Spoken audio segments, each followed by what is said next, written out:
All right, let's dive in. We're taking excerpts from Daniel Goleman's Emotional Intelligence 10th Anniversary Edition today. Oh, wow, 10th anniversary edition already. Yeah, time flies.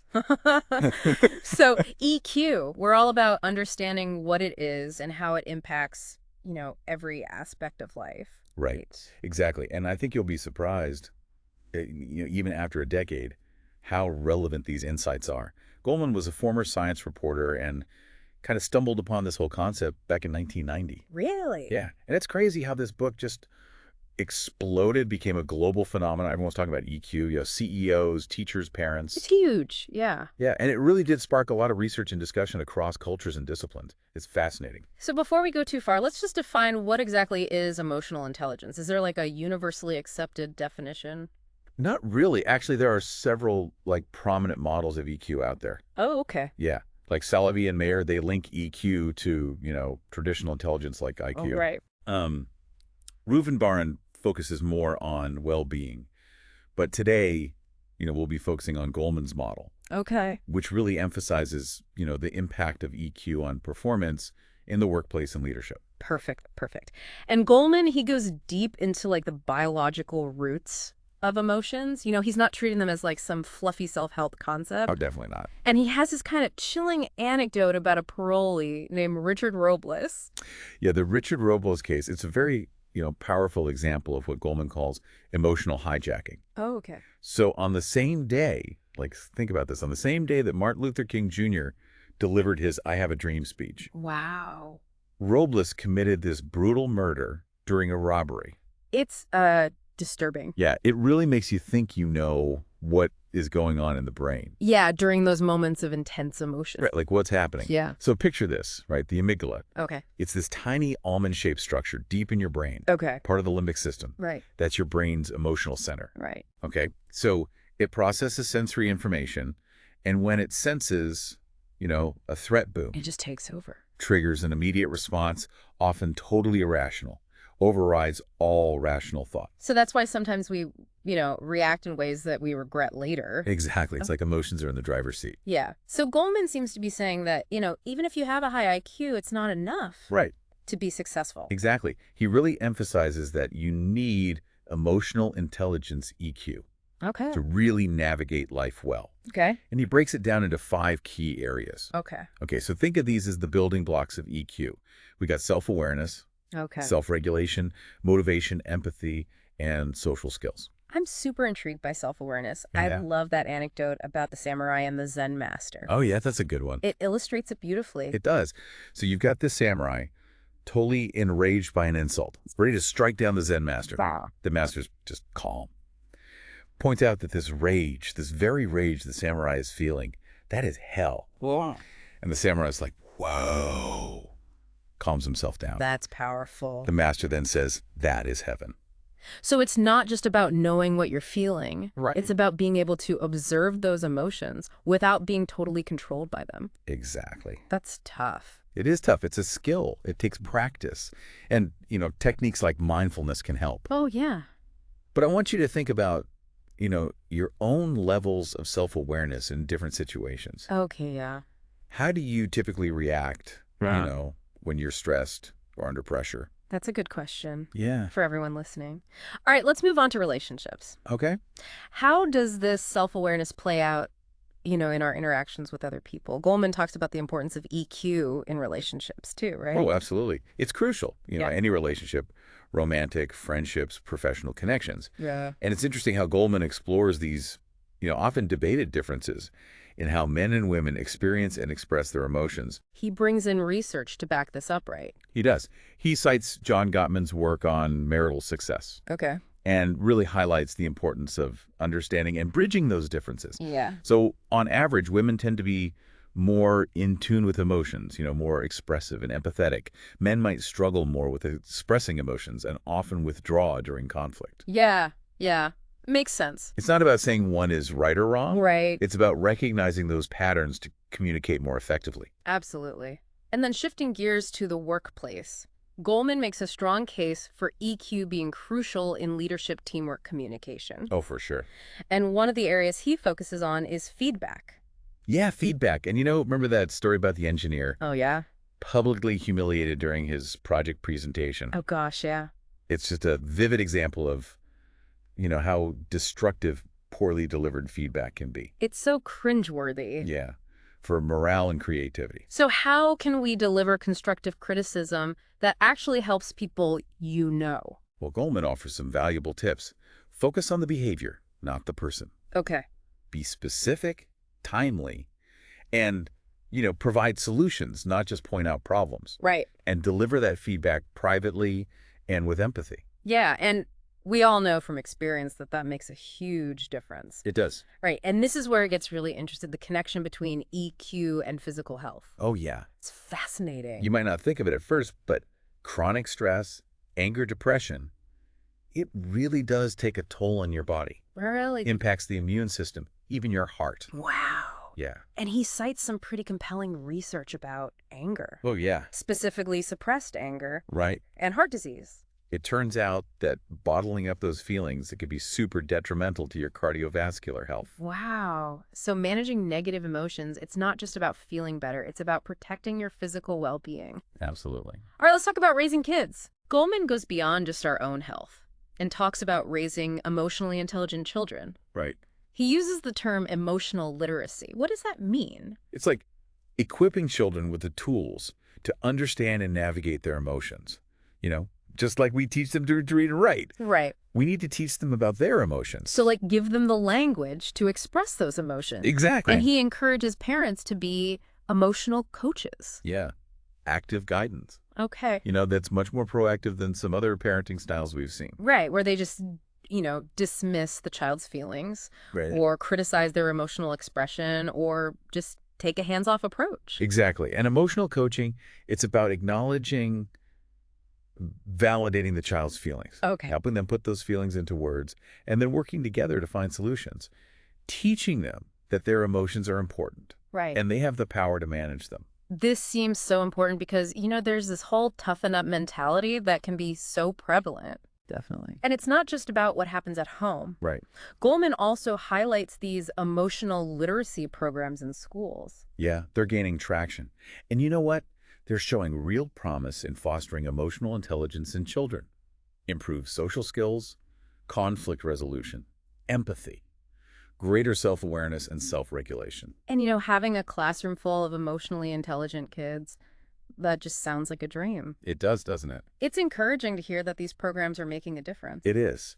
And it goes beyond just emotional well-being. Studies are suggesting that these programs can even contribute to better academic performance. Really? Yeah, and improve classroom behavior. So it's not just about feeling good, it's about setting kids up for success, in all areas of their lives. Absolutely. It really highlights how emotional intelligence is a crucial skill for navigating, all these complexities of life. Now, we talked about emotional hijackings earlier. Right. But Goleman, he takes it a step further and connects it to PTSD, post-traumatic stress disorder. Yeah. Most emotional hijackings are brief. Right. But in cases of trauma, those intense emotional responses, they can become like imprinted in our brains. Oh, wow. And that can lead to PTSD. And he uses the example of the Cleveland Elementary School shooting in 1989. Oh, gosh, yeah. Month after the event, the trauma was still there. Kids were terrified of sirens. Teachers were on edge. It's heartbreaking. It is. And, the memory of that day just permeated every aspect of their lives. It's a stark reminder of how long-lasting the impact of trauma can be. So with PTSD, it's like the amygdala just goes into overdrive. Yeah, it becomes hypersensitive, triggering those fight-or-flight responses even when there's no real danger. Like the brain is constantly on high alert, scanning for threats. So for people who've experienced this kind of trauma, can they overcome those fear responses?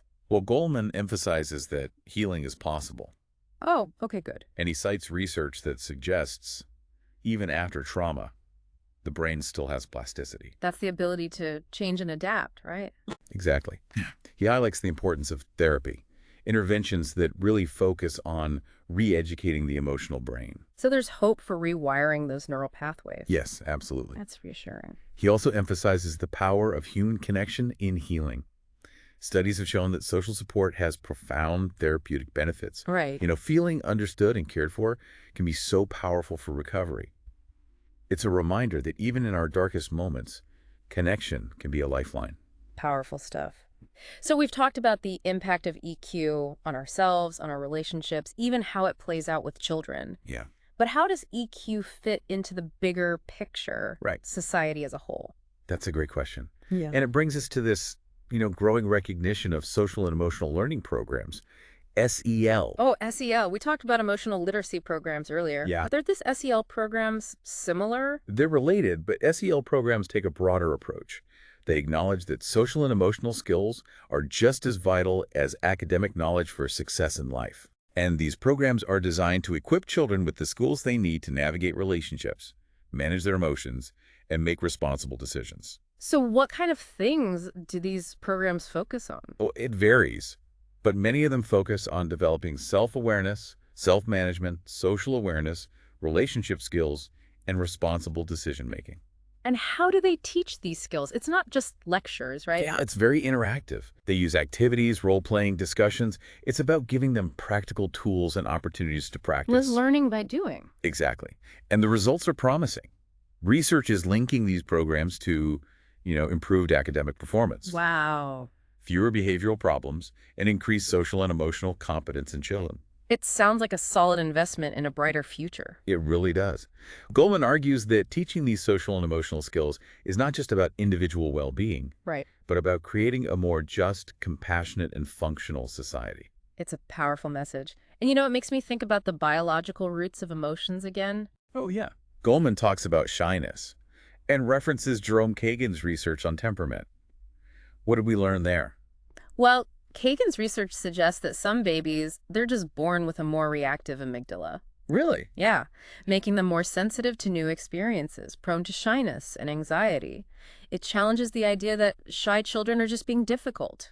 They're experiencing the world differently. So it's not just personality or upbringing. There's a biological component. Exactly. That's so important for parents and educators to understand. Absolutely. But Kagan's research also offers hope. Oh, good. While some people might stay shy, others with the right support can learn to overcome those anxieties Okay. and become more outgoing. So what can parents and educators do to help these children who are predisposed to shyness? Goldman suggests creating a safe, supportive environment that encourages them to step outside their comfort zones gradually. Okay. Gentle encouragement, praise for their efforts, and helping them develop coping mechanisms for those anxiety-provoking situations. It's about building their confidence and resilience. Exactly. And that's where emotional coaching can be so valuable.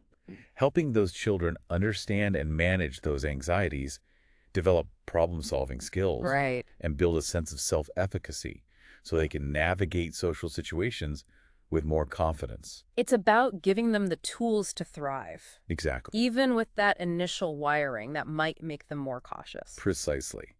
Now, Goldman also paints a pretty concerning picture of the current state of children's emotional well-being. Oh. Yeah. He points to an alarming increase in emotional distress among children and adolescents. Really? Higher rates of anxiety, depression, behavioral issues, even substance abuse. It's a lot. It is. And he attributes these trends to a bunch of factors. Changes in family structures, the pressures of modern life, the pervasiveness of technology, increasing isolation among children. Like a wake-up call for everyone. It is. Goldman is urging us to prioritize children's emotional development. Give them the tools and support they need to thrive in this increasingly complex and demanding world. Yeah. He sees emotional literacy as not just a personal asset, Okay. but a societal imperative. Powerful stuff. We've reached a critical juncture, it seems. Yeah. This exploration of emotional intelligence, it's ongoing, and the next frontier is integrating these insights into our daily lives, Absolutely. weaving them into our families, our communities, societies as a whole. Exactly. That's a huge undertaking, It is. but it's an important one. So we'll continue our exploration of EQ in the next part of our deep dive. We'll delve into the 5 key components that Goldman outlines. Until then, I encourage you to reflect on the role of emotions in your own life. Yeah, that's a great idea. What are your emotional triggers? Right. How do you typically respond to stress and challenges? These reflections can be a valuable starting point on your journey toward greater emotional intelligence. I think that's a great place to pause for now. Oh, See you in the next part. sounds good. Welcome back. Last time we were exploring some pretty intense stuff, Emotional hijackings, PTSD, even those worrying trends in children's emotional well-being. Yeah, it's heavy stuff, no doubt. But, we don't want to leave you feeling overwhelmed. This deep dive, it's about empowering you. Right. We want to give you some tools to work with. And you mentioned that emotional intelligence can be learned and strengthened. So how do we actually do that? What are the steps? That's where Goleman's 5 components of EQ come in. It gives us a framework for developing our emotional intelligence. Okay, let's break it down. What's the first building block? It all starts with self-awareness. And this goes beyond just knowing what you're feeling. It's about being able to observe your emotions as they come up, like a seasoned hiker reading the terrain. So like noticing those subtle shifts in your emotional state? Exactly. And recognizing your triggers. What sets you off? This awareness, it's a foundation for managing those emotions effectively. I get it. You can't really steer the ship if you don't know where it's going. So what comes next? After self-awareness. Next is self-regulation. Goleman describes it as the ability to manage your emotions, effectively. And that doesn't mean suppressing them. It's about finding healthy ways to express those emotions, to soothe yourself when you're upset. To bounce back from those setbacks. Yes, resilience is key here. People with good self-regulation, they ride those waves of emotion without being completely capsized. They can calm themselves down when they're anxious, lift themselves up when they're down, and resist those impulsive urges that can really lead us astray. It's like having that internal compass. Okay, so I'm seeing how these components build on each other. Self-awareness gives you the insight, and then self-regulation is the action piece. But we're not just reactive beings, right? What about that inner drive? You're exactly right. That driving force is motivation, the third component of EQ. And it's all about using your emotions to move you towards your goals. Tapping into that inner fire. So what makes people with high EQ so motivated? Well, they tend to be more passionate about their work, more optimistic about their chances of success. And they're incredibly resilient in the face of challenges. They actually use their emotions as fuel. They channel that enthusiasm, that determination, even frustration to achieve their goals. It's like turning those emotions into something positive. Exactly. And I remember Goleman used the example of Olympic swimmer Matt Biondi. Oh, yeah, Matt Biondi. To illustrate this. He had setbacks in the 1988 Olympics. We did. But then he went on to win 5 gold medals. Amazing. His ability to come back from that disappointment, maintain his focus and harness that competitive drive, that's a testament to his emotional intelligence. Yeah, it's a good reminder that those setbacks, they're a part of the journey. They are. It's how you respond that shapes your success. Absolutely. Okay, so we've got self-awareness, self-regulation, motivation. But humans are social creatures. Where does that fit into EQ? It's fundamental. The fourth component, empathy, is all about understanding other people's emotions. A lot of people think empathy is just about being nice. Yeah, but it's more than that. It's about really seeing the world from another person's perspective, sensing those unspoken needs, and responding with compassion and understanding. Goleman talks about how this empathy develops early on. Yeah, he does. He highlights those moments of attunement between a parent and child, those moments of shared emotion, nonverbal connection, Right. that really form the basis of empathy. And he suggests those early experiences, they really shape our ability to connect with other people throughout life. So our early relationships really do leave a mark. But empathy, how does that go beyond personal relationships? It's crucial for any interpersonal situation, whether it's at home, at work, even in our communities. Think about those really effective leaders, collaborative teams, Right. successful negotiations. Empathy is the foundation. I see how these components are all interconnected. Okay, so we have self-awareness, self-regulation, motivation, empathy. What's the last piece of the EQ puzzle? Social skills. This is where we bring all the other components together. We use them to build strong relationships, to communicate effectively, to inspire others, Right. to collaborate towards those common goals. It's like the culmination of all those other EQ skills. What does that look like in real life? People with good social skills, they're really good at reading those social cues. They understand group dynamics, and they can influence others in positive ways. They're the people you just love to be around. Exactly. They make you feel heard and valued. Didn't Goleman use an interesting example to show how these social skills can be nurtured? Oh yeah, the Cooperation Squares game. Yes. That was a good one. It's a classroom activity that teaches kids about teamwork, Right. communication, conflict resolution. It really highlights the power of learning by doing. Goleman stresses that emotional intelligence, It's not just about knowledge. It's about skill development through practice. So we're not just giving our listeners a theoretical understanding of EQ. We're giving them some real tools to work with. So what would you say are the most important takeaways so far? I'd say first, emotional intelligence, it's not fixed. It's a set of skills we can develop throughout life. Sure. Second, those 5 components, self-awareness, self-regulation, motivation, empathy, social skills, they all work together to empower us in all areas of life. Okay. And finally, we really need to prioritize emotional development, not just for ourselves, but for our kids, for society as a whole. I think it's so fascinating that we're finally catching up to this. Yeah. The science of emotions, it's something we've always felt intuitively, but now the research is really backing it up. So where do we go from here?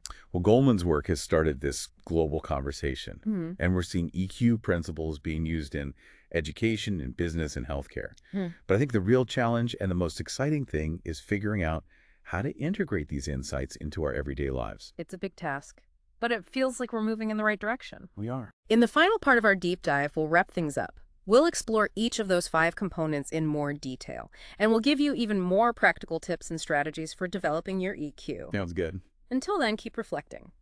Think about which components you're already strong in and which ones you might want to focus on developing further. Remember, this is a lifelong journey of learning and growth. Exactly. All right, welcome back to the final part of our deep dive into emotional intelligence. We've covered a lot of ground, haven't we? The science behind emotions, how EQ impacts our lives, how it plays out in society. It's been quite a journey. It has. But now let's bring it all together. Let's really break down those 5 key components that Goleman says are the cornerstones of EQ. So, we've gathered all the ingredients, and now we're finally ready to bake that EQ cake. I like that analogy. So what's the first layer? Where do we start? The foundation of everything is self-awareness. It's being able to recognize your own emotions as they happen. Tuning into those signals. Exactly. Those subtle signals that your body and your mind are sending you. So becoming a keen observer of your own internal landscape. Exactly. Noticing the shifts in your emotional state and being able to say, okay, that's what's triggering me. Recognizing those patterns. Okay, so we've got that foundation of self-awareness. What's the next layer of our EQ cake? Self-regulation. This is where we manage our emotions effectively. And that doesn't mean suppressing them. It's about finding healthy ways to express them, to soothe ourselves when we're upset, to bounce back from setbacks. So we're not trying to be emotionless robots. No, not at all. It's more like we're learning to ride those waves of emotion. Without being completely swept away. Exactly. Think of those skilled surfers. They know how to navigate even the most challenging ways. People with good self-regulation, they can calm themselves down when anxiety hits, lift themselves up when they're feeling down, and resist those impulsive urges that can really lead us off track. So it's about having a sense of resilience. Absolutely. That ability to bounce back, learn from mistakes, and keep moving forward. Okay, so we have the foundation of self-awareness, the action of self-regulation, but what's that driving force? What propels us forward? Give us that oomph. Motivation. That's our third layer. And it's about harnessing the power of our emotions to drive us towards our goals. It's not just about managing those reactive emotions. It's about using them. You got it. It's about using them as fuel to achieve what we want in life. People with high EQ tend to be incredibly self-motivated. They're passionate about what they do, optimistic about their chances of success, and super resilient in the face of obstacles. They just keep going. They do. And they actually channel that enthusiasm, that determination, even frustration, into achieving their goals. Remember Goleman's example of Olympic swimmer Matt Biondi? Oh, yeah. He had some setbacks early on in the 1988 Olympics. He did, but he went on to win 5 gold medals. It's amazing. Right. His story is a great example of motivation in action. He was able to bounce back from disappointment, stay focused, and really tap into that competitive drive. That's emotional intelligence at work. It shows us that setbacks are a part of life. They are. It's how we respond to them that makes all the difference. Okay, so we've got self-awareness, self-regulation, motivation. But we don't live in a vacuum, do we? Humans are social beings. Where do relationships come into all of this? That brings us to empathy, the 4th component of EQ. And it's essential for navigating the social world. It's about truly understanding the emotions of other people. And I don't just mean recognizing them. It's about really stepping into their shoes, seeing the world from their perspective. A lot of people think empathy is just about being nice, but it sounds like it goes much deeper than that. It does. It's about understanding the other person's needs and responding with compassion. Goldman talks about how this capacity for empathy develops early on in life. He highlights the importance of what he calls attunement between a parent and a child. Those moments of shared emotion, of nonverbal connection, that lay the foundation for empathy. And those early experiences, they really shape our ability to connect with others throughout life. Wow, so those early bonds are so important. But I'm wondering how empathy plays out beyond just our personal relationships. How does it apply in a wider context? Well, think about it. Effective leadership, teamwork, successful negotiations. All of these situations require empathy. It allows us to connect with others on a deeper level, to build trust, and to work together effectively. I can see how everything we've talked about so far is interconnected. Okay, we've got self-awareness, self-regulation, motivation, and empathy. What's the final piece of the EQ puzzle? Social skills. This is where we take all those other components and we bring them together. We use them to build strong relationships, communicate clearly, inspire others, and collaborate towards common goals. So it's like the icing on the cake, bringing it all together. What does this look like in practice? Think of the people you really enjoy being around, the ones who make you feel heard and understood. Those are the people with strong social skills. They're good at reading social cues, understanding how groups work, and influencing people in positive ways. Goldman uses the example of the Cooperation Squares game. Remember that? Oh, yeah, the classroom activity. Exactly. That game teaches kids valuable lessons about teamwork, communication, and conflict resolution. And it highlights something really important. Emotional intelligence isn't just about head knowledge. It's about skill development. It's about putting it into practice. It's learning by doing. So as we wrap up our deep dive into emotional intelligence, what are the key takeaways you want our listeners to remember? I'd say there are three main things to keep in mind. First, emotional intelligence isn't fixed. We can learn and grow these skills throughout our lives. Second, all five components, self-awareness, self-regulation, motivation, empathy, and social skills, they work together to help us in all areas of life. And finally, developing our emotional intelligence isn't just good for us personally, it's also essential for creating a more compassionate, fair, and functional society. I love that. And, it's so exciting to see how much we've learned about the science of emotions. It's something that we've always intuitively felt was important, but now the research is really backing it up. So where do we go from here? Goldman's work has sparked a global conversation, and we're already seeing the impact of EQ in education, business, healthcare. But I think the most exciting part is still ahead of us. We need to keep learning, keep applying these insights, and really weave them into the fabric of our lives. It's a big challenge, but an inspiring one. It is. Well, this has been a fantastic journey through Daniel Goleman's emotional intelligence. I hope it's left you feeling informed, inspired, and maybe even a little more emotionally intelligent. Absolutely. And remember, this is just the beginning of your EQ journey. Keep learning, keep practicing, and most importantly, keep those conversations about emotions going. That's great advice. Thanks for joining us on this deep dive. It was my pleasure.